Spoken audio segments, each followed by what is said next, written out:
Hey guys, this is Vidya and I'm a bridal makeup artist. యాక్చువల్గా ఒక braid అనే వాళ్ళు ఆర్టిస్ట్ని బుక్ చేసుకున్నప్పుడు కొన్ని థింగ్స్ అనేవి క్యారీ చేయాలి. అవేంటో నేను ఇప్పుడు చెప్పబోతున్నాను. ఫస్ట్ వచ్చేసి నేను సగరం గురించి మాట్లాడబోతున్నాను. అంటే షాప్కి వెళ్ళినప్పుడు పెళ్లి కూతురికి కావాలని ఆ సగరం అడగండి. ఆ సగరం లెంత్ అనేది ఇంత ఉంటుంది. స్కాల్ప్ టచ్ చేస్తే ఉంది కదా, లోయర్ అబ్డమ్ కంటే కొంచెం అలా ఎక్కువ రావాలి. అండ్ ఆల్సో వాల్యూమ్ వచ్చేసి ఇంత ఉండాలి.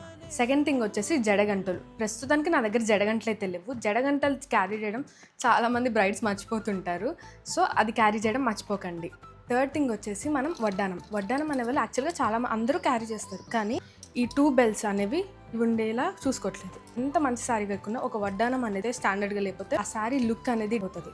ఈ వీడియో కనుక మీకు నచ్చితే నేను పార్ట్ 2 కూడా పోస్ట్ చేస్తాను, ఇంకేమేమి క్యారీ చేయాలనేవి. అండ్ ఆల్సో ఎవరైనా బ్రైడ్స్ చూస్తుంటే వీడియో కనుక యూస్ఫుల్ అనిపిస్తే సేవ్ చేసుకోవడం మర్చిపోకండి. ఆర్ మీ ఫ్రెండ్స్ గ్రూప్లో బ్రైడ్ టు బి ఎవరైనా ఉంటే షేర్ చేయడం మర్చిపోకండి. Okay guys, bye.